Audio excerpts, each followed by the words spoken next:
Welcome to another episode of The Brand Called You, a podcast and podcast show that brings you leadership lessons, knowledge, experience, and wisdom from hundreds of successful individuals from around the world. If you're new to our channel, please consider subscribing to it so that you never miss an update. I am your host, Ashutosh Garg, and today I'm in conversation with a very accomplished entrepreneur, Arushi Gujral Bhalla. Arushi, welcome to the show. Thank you, Ashutosh. Really excited to be here. Thank you. Arushi is the managing director of Encardio Wright Electronics Private Limited. So, Arushi, let's talk about Encardio. Tell me about this venture. Okay, so Encardio is now a 55-year-old company. Mm-hmm. It was founded by my father and actually his two brothers. So all these three brothers, say 55, 60 years ago, were at MIT and Harvard. Two of them were doing their engineering at MIT, and one of them was doing his medicine at Harvard. Going to each other's labs, they realized that they use the same kind of recorders to record stuff, whether it is the medical field or it is the engineering field. So that is where probably the seed was sown. And they came back to India, worked in their jobs for a couple of years. My dad at that stage used to work with Union Carbide, and then set this company up typically in the garage of the house. And that's how it basically grew. So we started as a medical instruments company. Okay. Went on to doing stuff for like space and ISRO. We used to make load cells for them, and we got into a couple of technologies, partnerships with them. Went on to wing scales, and finally to geotechnical sensors. Interesting.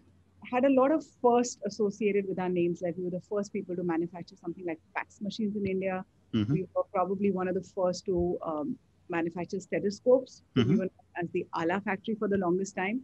Okay. In our field, geotechnical, we were the first to introduce mobile phones as readout units. Okay. So a lot of innovation, a lot of technologies. You can imagine two MITs and one Harvard trying to create something. It was a very, very different environment. Amazing. Of course, my father continues to work today. He's still the chairman of the group. And the other two brothers have quit now. Wonderful.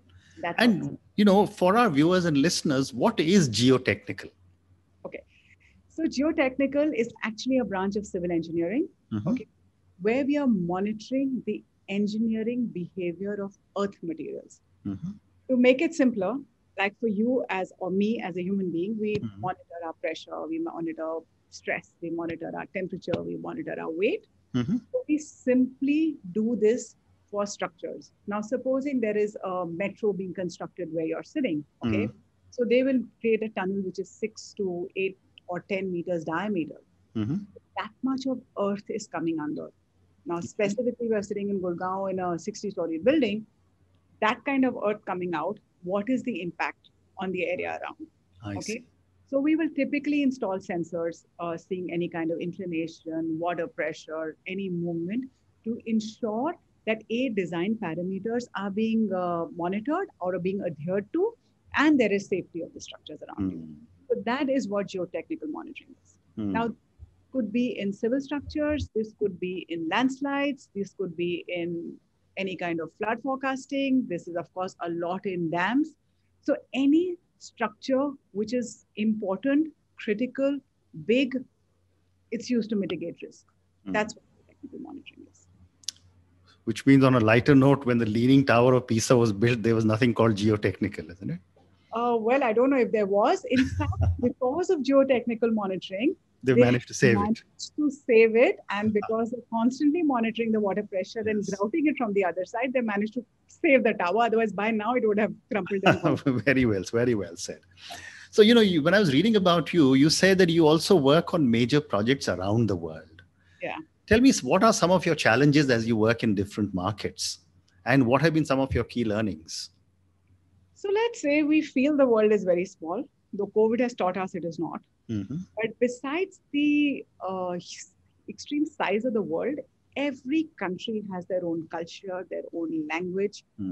And I think that has been our biggest challenge. Okay. How do we reach out to people who are culturally different from us? So one of the things that we have done is that we have opened local offices. So like we've opened an office in the US. We have 3 people operating out of there, 2 on the East Coast, 1 on the West Coast. Mitigate that challenge. Then we've got French-speaking people into our culture. We've got Greeks. Now we have almost 12 nationalities working for us. So so that they can locally associate, communicate with people to make them feel that it is all one. Okay. So I think our biggest challenge has been how to get this culture and language difference in. The second very big thing has been awareness. Okay. Digital has become very big now, but before that, we have 55 years of history. How do you communicate that? And on top of that, we are based in India. We could be doing projects world over, but again, it's a small field, but it's very large. And I think LinkedIn has helped us drastically in creating this awareness. Because through this platform, we've been able to, share our technology, share our experiences. So we've been able to equate and say, hey, we are actually the leaders in the business. Right.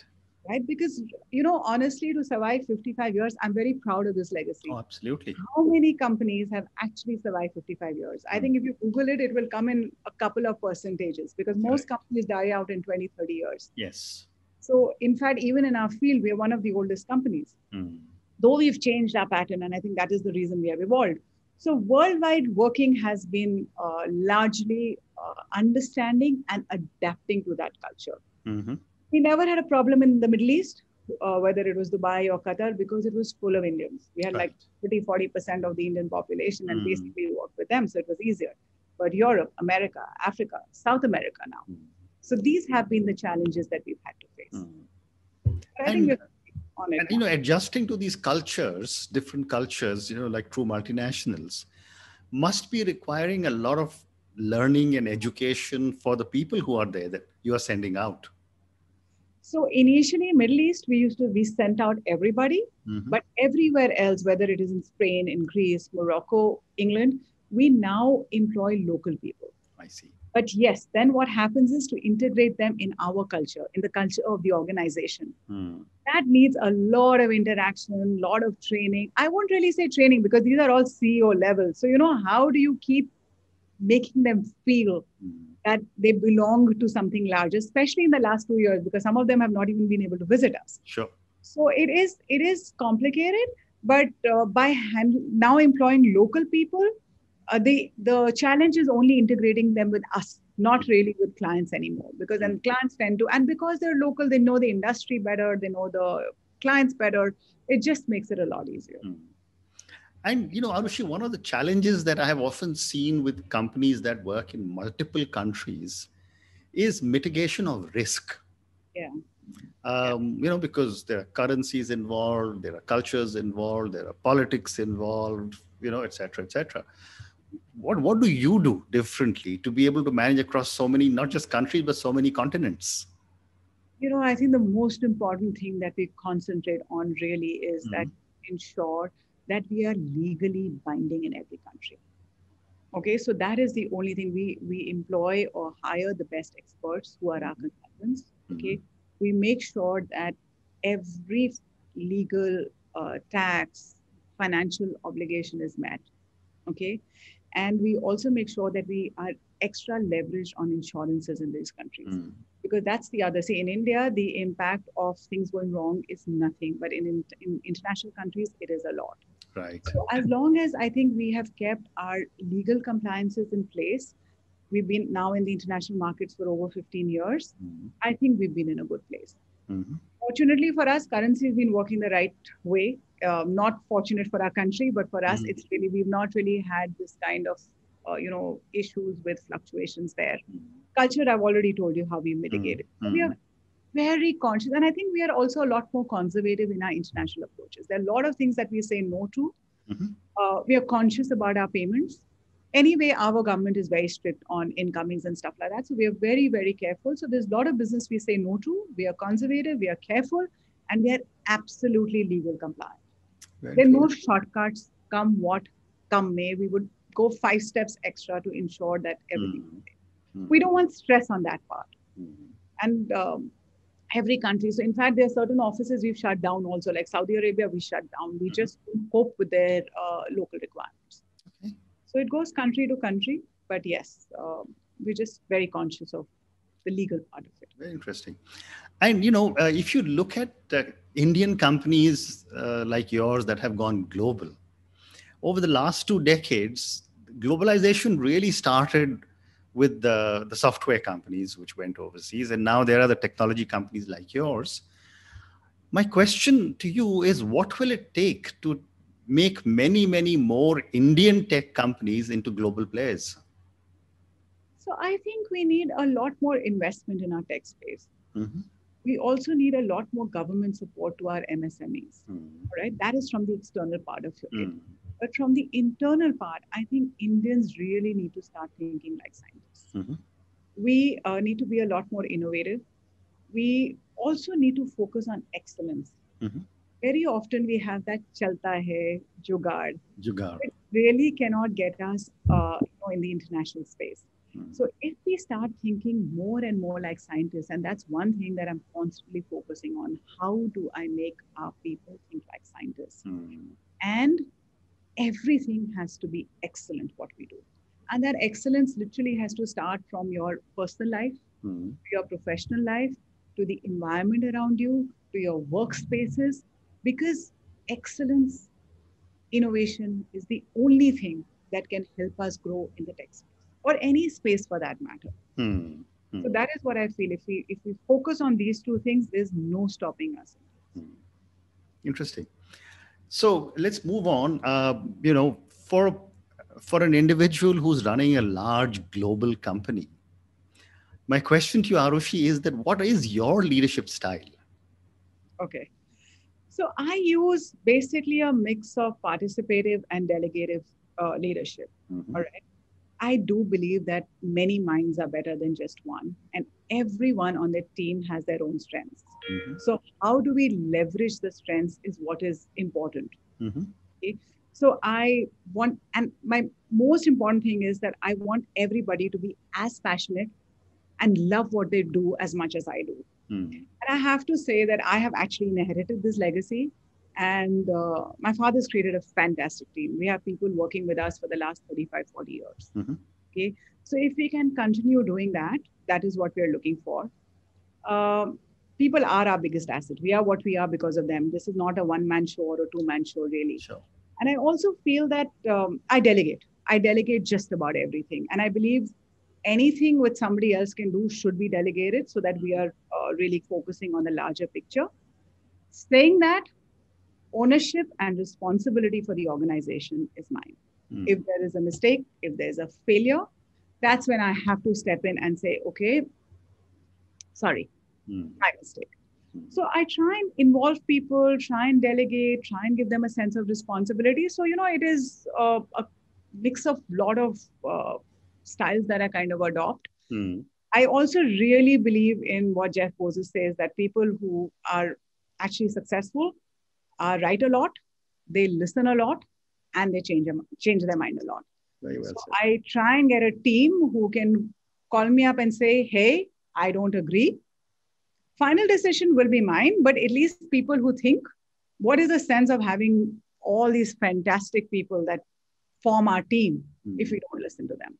So empower them, give them that sense of ownership, and let them make mistakes. I make mistakes too. And learn from them. So that's the way we try and run this organization. Well said. And, it has often been said in all my past workings all over the world, it's often been said that Indian leaders running global companies are not as, if I can use the word, ruthless as their Western counterparts.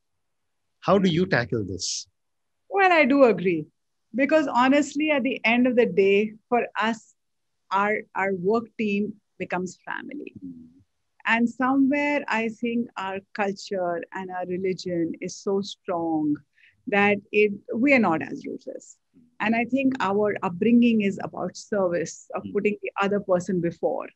So and also we have that sir culture in our lives, which probably the Britishers have left us with. So we are not that ruthless, but eventually, to me personally, business, profession is about growth. It's about a win-win for everybody. So I'd rather not be ruthless.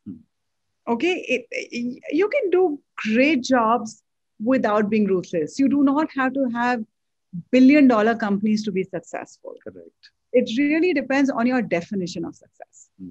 So if you're really going out there, doing the right thing, touching a few lives, repaying your debt to society, because we're all born with a huge debt to society, I think you're successful. So you do not need to be ruthless. And I don't know if really being ruthless makes you successful. There are certain people who have been extremely successful, and let's not name anybody, but yes, as Indians, we are not. I think we're just built up differently. Very well said. And I completely agree with what you're saying, because I've had the same argument with many people. Yeah. And I said, we are not ruthless by the very structuring of our DNA for the generations, So we learn how to greet like this, and the world is learning, and this itself gets in so much humility into us. And I think that's what's important in life. It's not about, it's about how you resonate with people. Absolutely. That's what is important. Yeah. Very well said. So my next question to you is that, you mentioned that you've got people of multiple nationalities working in different places around the world. What do you look for when you hire someone? Well, in today's day, just a very strong desire to learn and a commitment. Okay. I just look for people who are willing to stick. And that's what I spend a lot of time understanding. So typically, if I see a resume where people have been jumping around, it's a no-no for me. Correct. Because, like what I said, to really align people in your culture of the organization is a lot of effort. And that is the key to success. So, and I don't think any kind of external trainings can do it. That only comes with spending time with people. We can't put up posters and say, hey, this is my culture. Culture comes with communication. Correct. So I really look for people who understand that and who are willing to commit their time. Okay. Saying that, again, today we are learning what we don't know, and we are constantly unlearning what we know. So that desire to learn is very important. So if I am talking to somebody and trying to understand them and their personalities, for me, it's very important that he has to have that capacity and that yearning to learn. His existing knowledge is not important. He's going to become absolutely irrelevant in probably a month, maybe, because everything is changing so fast. So he has to have that ability and that desire to learn. So for me, these are the two most important things that I look for. Of course, everybody says, hey, we're going to stick and this is what we're looking for. So that's when you probe a little more, understand a little more about their family, understand a little more about where they have been, what are they looking for.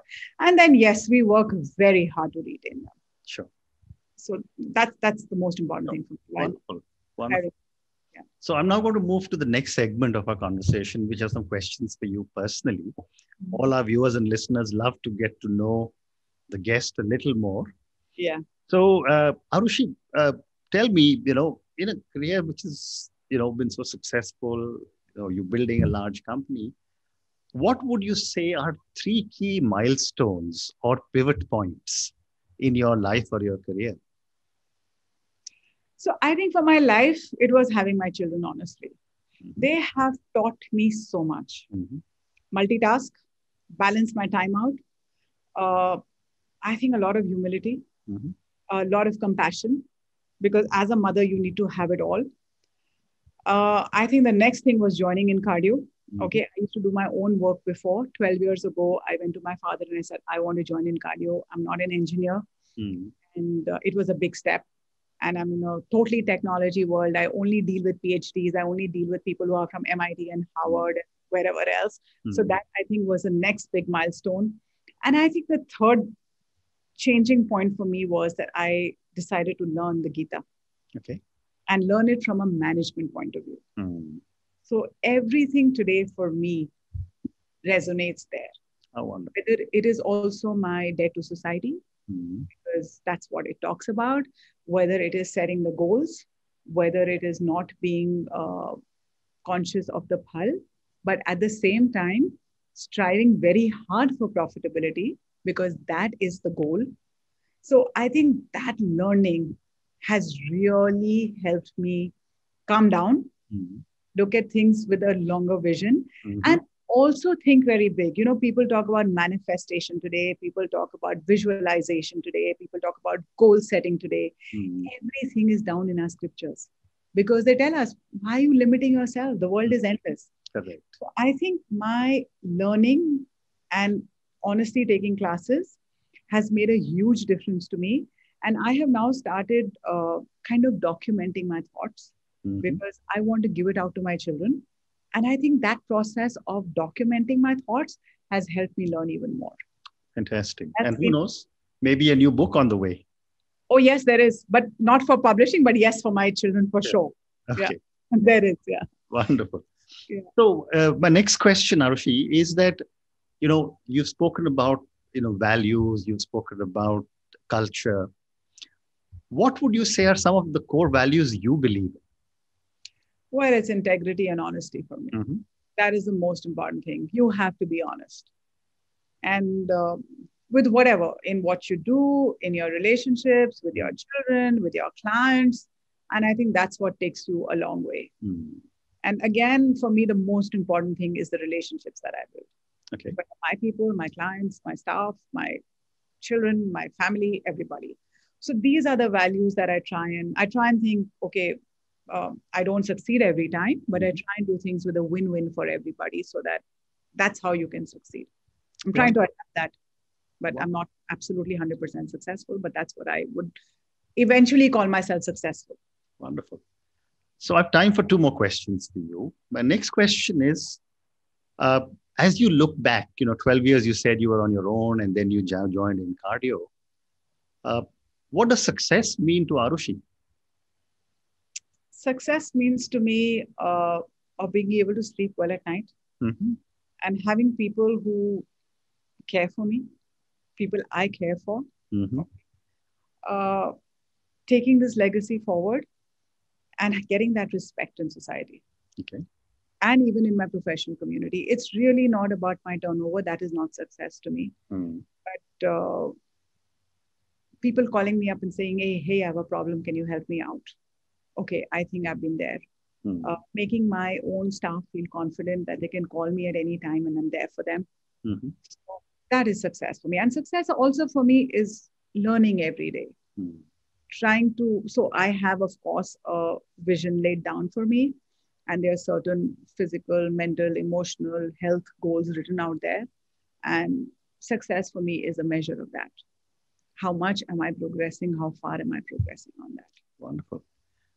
And my last question now to you, and this is for the many, many people who will listen to our conversation. A lot of them will be aspiring entrepreneurs. What would your advice be to a young entrepreneur starting off on her or his journey? Well, there are no free lunches in life and there are no shortcuts in life.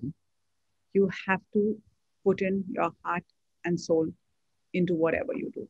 It has to be 100% tunnel vision. There is nothing beyond that.